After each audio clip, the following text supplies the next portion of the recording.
Welcome to BaseballGuys.com. I'm your host as always, Ray Flowers. Bad news if you're a fantasy baseball fan, bad news if you're a baseball fan, especially bad news if you're a Red Sox fan. What am I talking about? I'm talking about the continued injury woes of Jacoby Ellsbury. Now, he's had those 4 cracked ribs, he was out for a long time, came back. Apparently he's not remotely close to being 100%. He's had a setback, he's been out of the lineup for a couple of days, took some swings again today, reported the same soreness that he had yesterday. He's going to visit doctors yet again. And the specter of a return to the disabled list is very real when we're talking about Jacoby Ellsbury.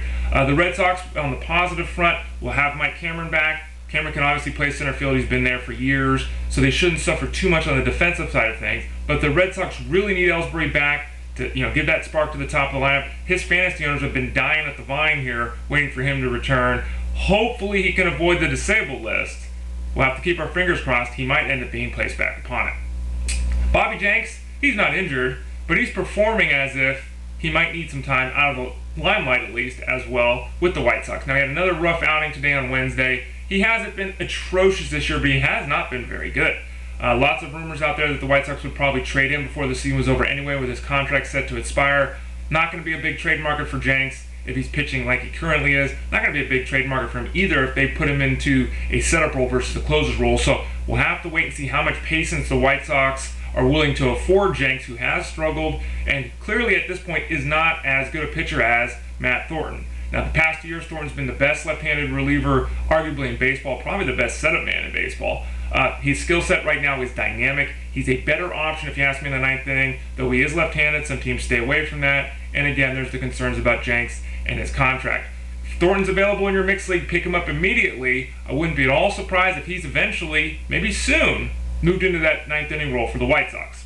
Brian Roberts is another player that was injured in the American League. He's kind of the infield version of Jacoby Ellsbury. He appeared in 4 games this year, and that's been it for Brian Roberts. He's been out of the lineup with illness. He's recently picked up pneumonia. He's had the back issue all along. Really, really awful season so far for Brian Roberts. Now, he's going to go out on Friday and begin the recovery process. He's been transferred to the 60-day disabled list so he can return on June 9th. The team is hoping to have him back on June 10th. But with the recent setback with pneumonia, it's going to take everything going perfectly from this point forward for us to see Roberts back on that June 10th date. Bottom line with him is he's probably going to be out until the middle of June. You're going to have to continue to just keep your fingers crossed and wait for Roberts to return and hope that when he does get back, he's the fantasy dominator that we've seen the past couple of seasons and not the fantasy letdown that he's been the first couple months. Carlos Ruiz has been a fantastic player this year for fantasy leaguers. He's been a terrific option at the catcher position all year long, at the top of the leaderboard basically in batting average and on-base percentage for the catcher position, doing his best Joe Mauer impersonation actually. But recently he's had a little bit of a setback. He missed a few games with injury. Since his return, he's batting 95. He's only got 2 hits and 21 at-bats. And now we might have an understanding of why that's occurred. He's got a shoulder issue. Now, the team is obviously very concerned about his ability to throw base runners out. That's the main job of a catcher, playing the defensive side of the game. You have to wonder how much this shoulder injury will harm his ability at the plate, though at the same time, he's been so far above anything that he's ever done in the past that thinking a regression was coming was the smart play anyway. Hopefully, Ruiz can avoid a trip to the disabled list and continue to be an effective option on the offensive side of the game, and hopefully that shoulder is healthy enough to allow him to play defense so that the Phillies don't have to make a move to place him on the disabled list. Happ, another Philly who is on the disabled list, has been out since the middle of April with the forearm issue. He's continued to make steps toward an improvement, tiny steps though, however. The Phillies still aren't at a point where they feel comfortable in setting a return date for him. In fact, he hasn't even thrown his cutter yet, so he's still got a long ways to go in his recovery from this forearm injury, even though things are very positive. At this point, if I had to guess, I'd say he's out at least another 2 weeks, which would put his recovery time at some point in the middle of June, making him unavailable for about a 2-month stretch of time there for the Phillies. Hopefully they can continue to see that progression with him. They can finally get to him using all his pitches and returning by mid-June, but it's not a sure bet at all with Happ, not AJ Happ, not J.A. Happ, but actually J. Happ in that forearm of his with the Phillies.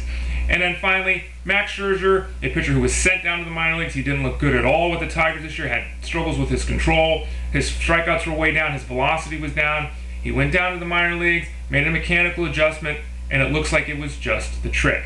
In 15 innings covering 2 starts in the minors, he struck out 17 batters. Better yet, he's only walked 2 guys. He's only given up 1 run in those 2 outings, flat out dominating in that Toledo Mud Hens pitching staff. Look for him to be recalled very shortly. There's no reason to keep Scherzer down in the minors as long as the mechanical issues are ironed out. And he can be a difference maker in AL leagues and still have a ton of value in mixed leagues. So if he's available on your waiver wire, don't be afraid to add Max Scherzer. It looks like he's getting really close to being ready to bring it. I'm Ray Flowers, BaseballGuys.com. Thanks for joining me on Around the Horn here at BaseballGuys.com. And don't forget to follow me as well at Twitter, at twitter.com/BaseballGuys for all your fantasy baseball insight.